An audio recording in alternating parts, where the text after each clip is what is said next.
ایمان والوں پورے طور پر اسلام میں داخل ہو جاؤ، پورے طور پر اسلام میں داخل ہو جاؤ۔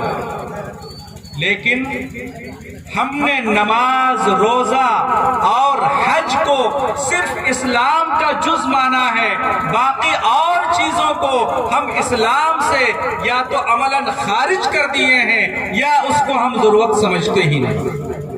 حالانکہ غور سے سنیے گا، اسلام پانچ چیزوں کے مجموعے کا نام ہے۔ سب سے پہلی چیز عقائد، اعتقادات جن کو کہتے ہیں، لا الہ الا اللہ محمد الرسول اللہ، کہ اللہ کے سوا کوئی معبود نہیں، حضرت محمد رسول اللہ صلی اللہ علیہ وسلم اللہ کے بندے اور اس کے رسول ہیں۔ یہ تو ایک بنیادی بات ہوئی، اور کائنات میں جو کچھ بھی ہوا، جو کچھ بھی ہو رہا ہے، جو کچھ بھی ہوگا، وہ سب کچھ اللہ کی قدرت سے ہے، اللہ کے حکم سے ہے۔ اس کے حکم کے بغیر ایک پتا بھی نہیں ہل سکتا۔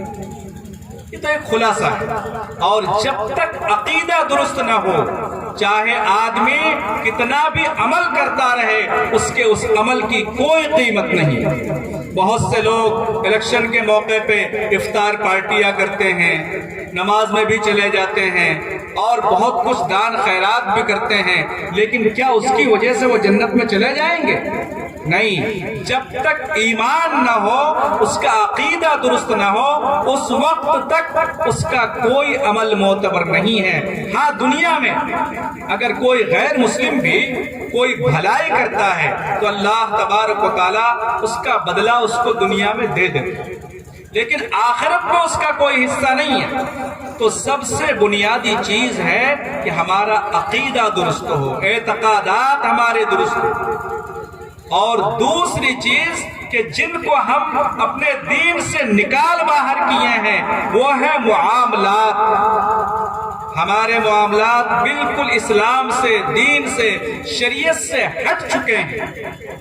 ہم نے معاملات کو دین سے بالکل نکال دیا ہے، اور ہم یہ سوچنے کی زحمت ہی نہیں کرتے ہیں کہ ہم جو خرید و فروخت کا معاملہ کر رہے ہیں، کسی سے کوئی معاملہ کر رہے ہیں، کسی سے کوئی وعدہ کر رہے ہیں، کسی سے کوئی ایگریمنٹ کر رہے ہیں، تو ہم کو یہ دیکھنا ہے کہ اسلام اس سلسلے میں کیا رہنمائی کرتا ہے۔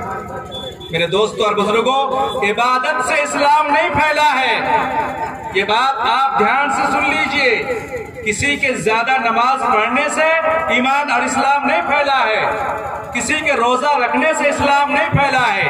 اسلام جو پھیلا ہے مسلمانوں کے اچھے معاملات، اچھے اخلاق اور ان کے اچھے برتاؤ سے پھیلا ہے۔ میں صرف ایک واقعہ آپ کو بتاتا ہوں، ذرا دھیان سے سنیے۔ حضرت عمر فاروق رضی اللہ تعالیٰ عنہ کے زمانے میں اسلامی فتوحات بہت تیزی کے ساتھ پھیلے، اور بہت زیادہ اسلامی فتوحات حضرت عمر فاروق رضی اللہ تعالیٰ عنہ کے زمانے میں ہوئے۔ ان کے زمانے میں اس وقت دو بڑی بڑی طاقتیں تھیں، رومن امپائر اور فارس امپائر۔ تو فارس امپائر کا ایک سپہ سالار تھا جس کا نام تھا ہرمزان۔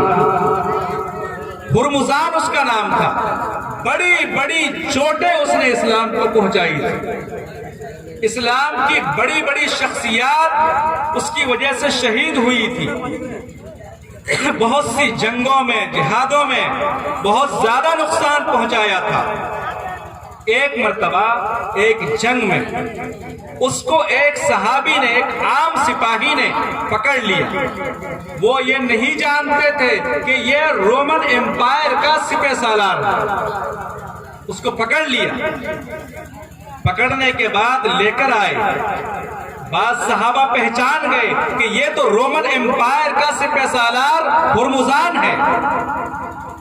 حضرت عمر فاروق رضی اللہ تعالیٰ عنہ اس وقت مسجد نبوی میں سو رہے تھے، آرام فرما رہے تھے، اور چٹائی تھی، چٹائی کا نشان جسم پر پڑا ہوا تھا۔ ایک ایسا شہنشاہ، ایسا امیر المومنین کہ جس کے نام سے رومن امپائر اور فارس امپائر کانپ جاتے تھے، ان کا نام سن کر دشمن پر کب کبھی طاری ہو جاتی تھی۔ ہرمزان نے دیکھا، لوگوں سے پوچھا کہ یہ امیر المومنین ہیں، ان کے چوغے کہاں ہیں، ان کے باڈی گارڈ کہاں ہیں، ان کے دوسرے گارڈ کہاں ہیں، ان کے خادم کہاں ہیں، شاہی لباس کہاں ہے؟ یہ گفتگو ہو رہی ہے۔ حضرت عمر رضی اللہ تعالیٰ عنہ کی آنکھ لگ چکی ہے۔ ان کی گفتگو سننے کے بعد حضرت عمر فاروق رضی اللہ تعالیٰ عنہ کی آنکھ کھلتی ہے۔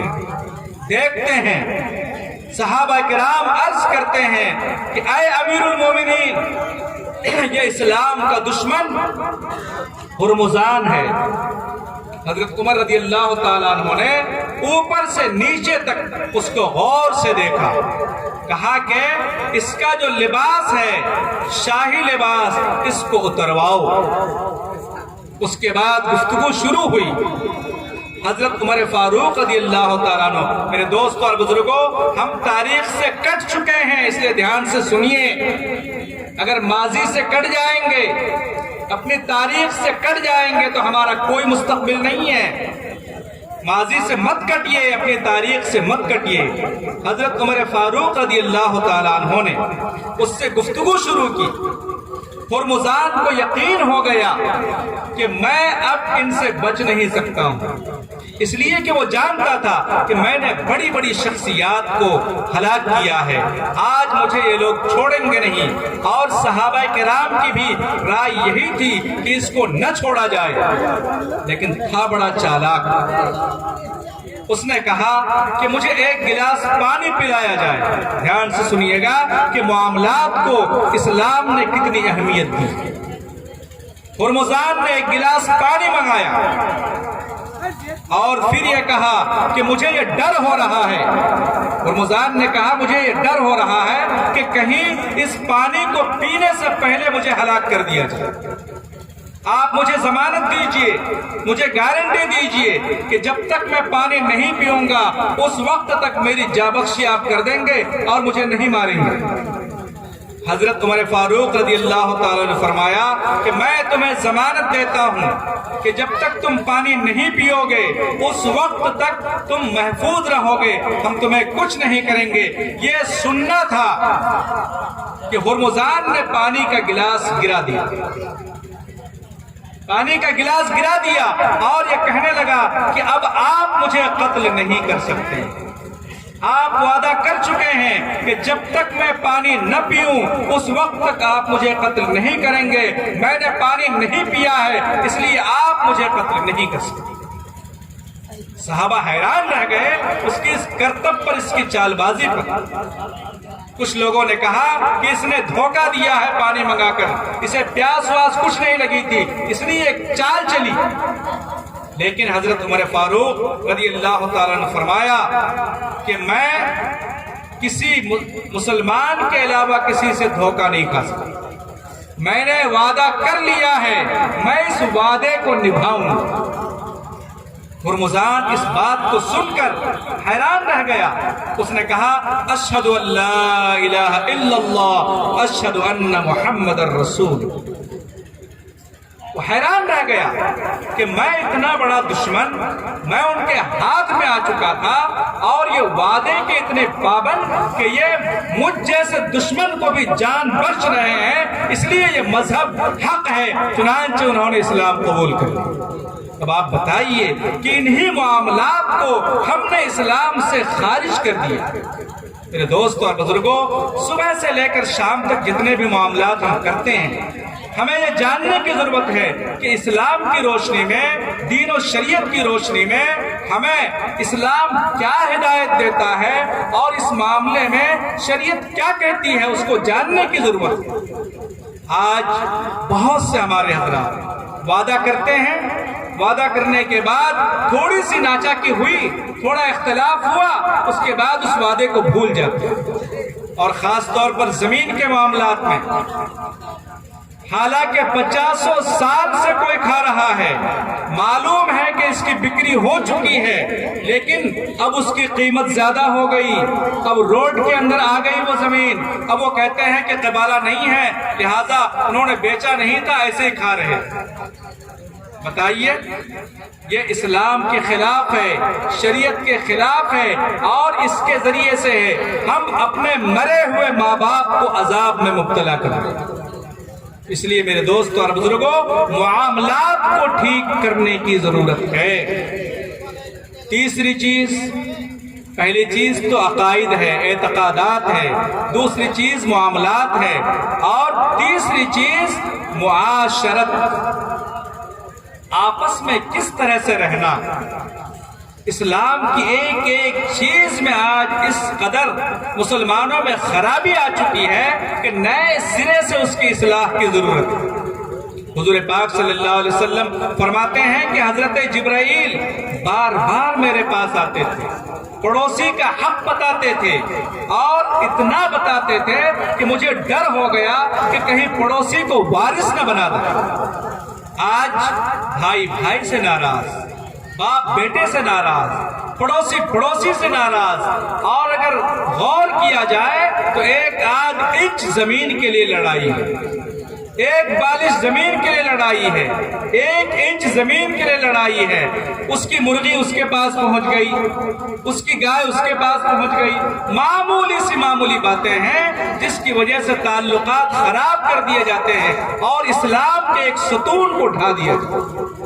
تو ہماری معاشرت بھی ٹھیک ہونا ضروری ہے، ہمارا اعتقاد درست ہونا ضروری ہے، ہمارا معاملہ درست ہونا ضروری ہے، ہماری معاشرت درست ہونا ضروری ہے، اور اسی طرح سے ہمارے اخلاقیات، ان کا بھی درست ہونا ضروری ہے۔ اخلاق کا مطلب یہ نہیں ہے کہ کسی سے ملاقات ہوئی، ہنس کر مل لیے اور دل میں کینہ اور دشمنی چھپی ہوئی، اس کو اخلاق نہیں کہتے ہیں۔ اخلاق کا مطلب یہ ہے کہ اپنے آپ کو چھوٹا سمجھ کر دوسروں کی عزت کرنا، دوسروں کے ساتھ عزت کا معاملہ کرنا، محبت کا معاملہ کرنا۔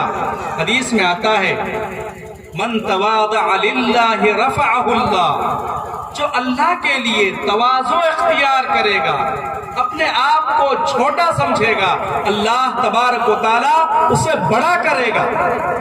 اس کے بالمقابل ومن تکبر وضعہ اللہ، جو اپنے آپ کو بڑا سمجھے گا، جو تکبر کرے گا، غرور کرے گا، گھمنڈ کرے گا، اپنے آپ کو بڑا سمجھے گا، اللہ تبارک و تعالی اس کو ذلیل کر دے گا، اس کو جھکا دے گا، اس کو ذلیل کر دے گا، اس کی عزت و آبرو کو نیلام کر دے گا۔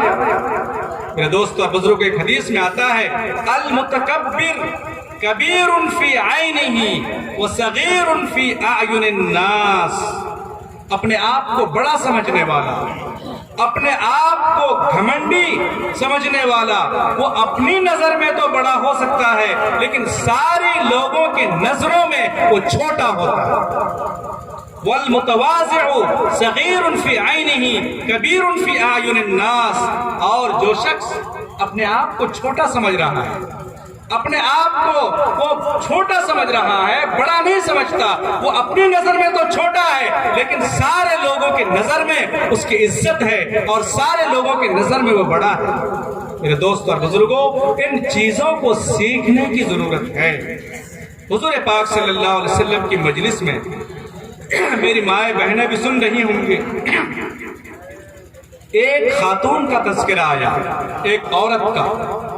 صحابہ کرام نے عرض کیا کہ یا رسول اللہ، وہ جو فلاں خاتون ہے بہت روزے نماز کی پابند ہے، صدقے خیرات بہت کرتی ہے، بہت اللہ اللہ کرتی ہے۔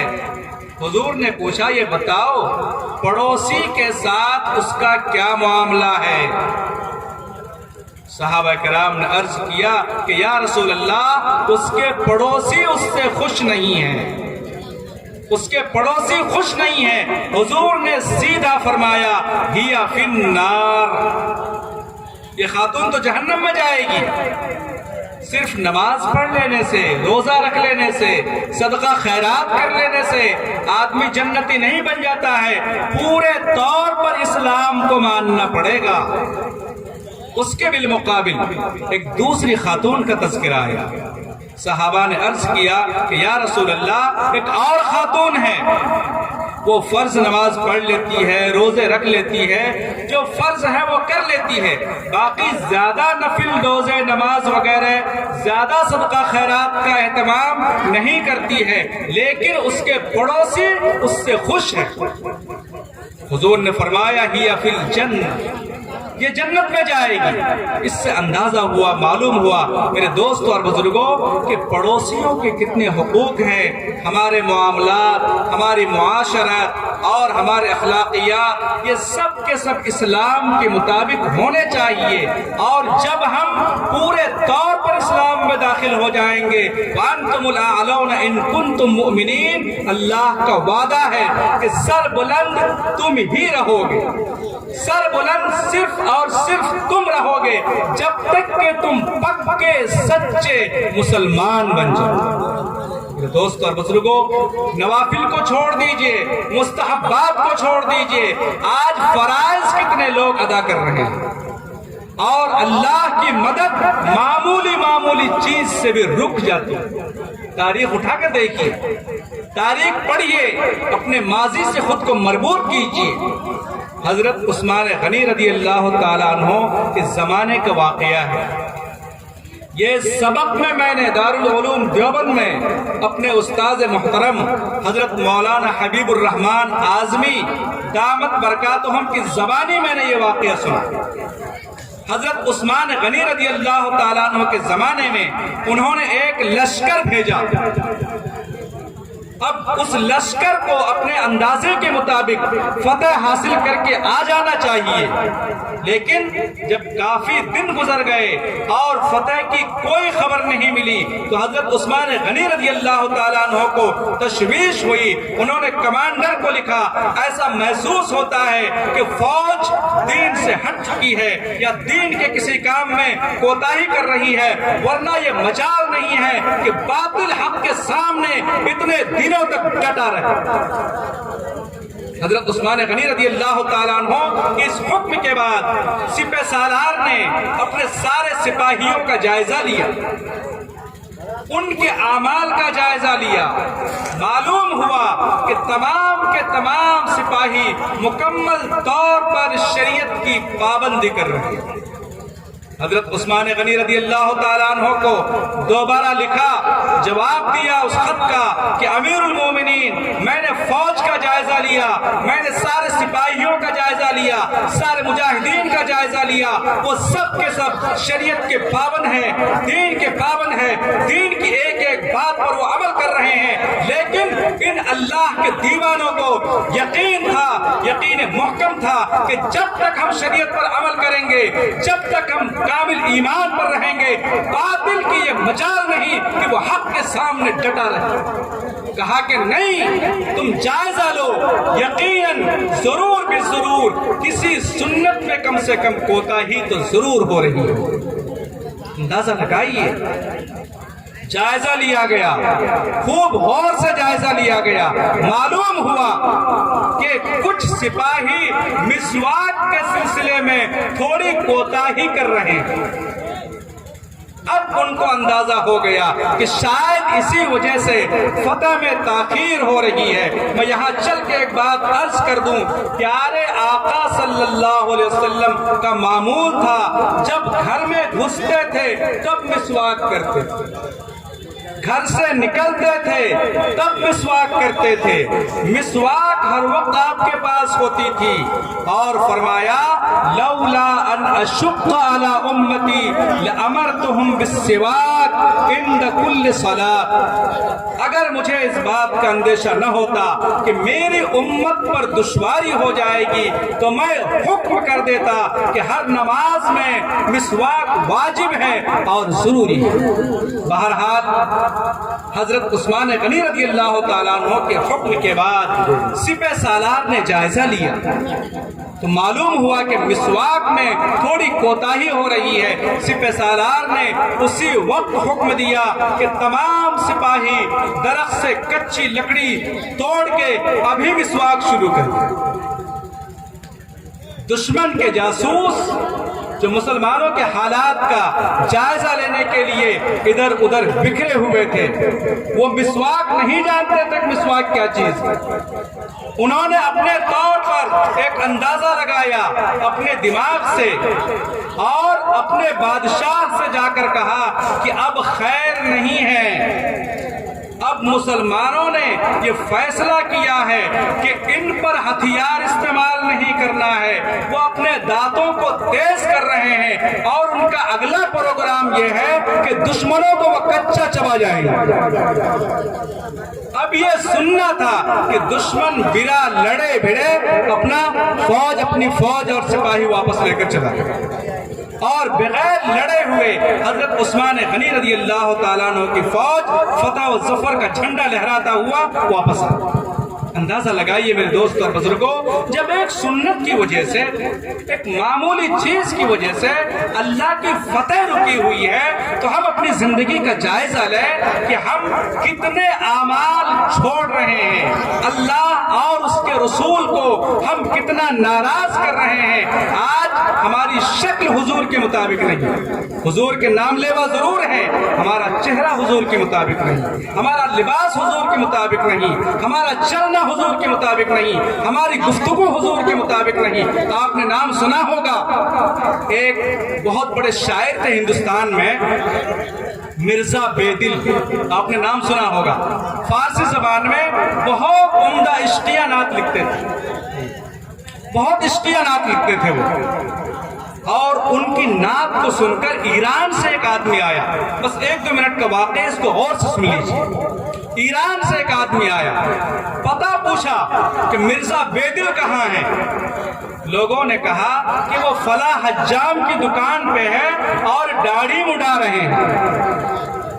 اس کو یقین نہیں آیا کہ جو عشق و محبت میں ڈوب کر ایسی نعتیں کہہ رہا ہے، وہ اپنے چہرے پر اس طرح پھر سکتا ہے۔ ایک سے پوچھا، 2 سے پوچھا، کئی ایک سے پوچھا، اور جب یقین آ گیا تو وہ گیا اور جا کر کہنے لگا، آغا ریشمی تراشی، جناب داڑھی تراش رہے ہیں۔ یہ شاعر لوگ تو حاضر جواب ہوتے ہی ہیں، یہ دن کو رات، رات کو دن بتا سکتے ہیں۔ اللہ نے زبان دی ہے، الفاظ دیے ہیں، تو وہ فوراً حاضر جوابی دیتے ہوئے کہہ رہا ہے، بلے دلے کسیرا نمی خراشے۔ ارے بھائی داڑھی ہی تو تراش رہا ہوں، کسی کا دل تو نہیں تراش رہا ہوں۔ اس نے کہا، آرے دلے رسول خدا می خراشی، کیوں نہیں؟ تم کہہ رہے ہو کہ کسی کے دل کو خراش نہیں کر رہا ہوں، تم رسول اللہ صلی اللہ علیہ وسلم کے دل پر آرا چلا رہے ہیں۔ دل سے جو بات نکلتی ہے اثر رکھتی ہے، پر نہیں طاقت پرواز مگر رکھتی ہے۔ یہ بات اس شاعر کے دل میں تیر کی طرح سے لگی، کہنے لگا، جزاک اللہ چشمم باز کر دی، جزاک اللہ چشمم باز کر دی، مرابا جان جا امراض کر دی۔ فوراً توبہ کیا۔ میرے دوست اور بزرگوں، آج اس نبی کا دل دکھ رہا ہے ہمارے اعمال کی وجہ سے۔ آج اس مجلس میں عہد کریں، وعدہ کریں، عہد لے کر اٹھیں کہ آج ہی اسی وقت سے، اسی رات سے، اسی صبح سے اپنی زندگی کو اپنی نبی کے مطابق بنائیں گے۔ اس لیے میں نے حدیث پڑھی جو تھی مختصر سی کہ لا یؤمن احدکم حتی یکون ہواہ تبعا لما جئت بہ، اس وقت تک تم مومن نہیں بن سکتے ہو جب تک میں جو شریعت لے کر آیا ہوں تمہارا نفس اور تمہارا سب کچھ اس کے تابع نہ بن جائے۔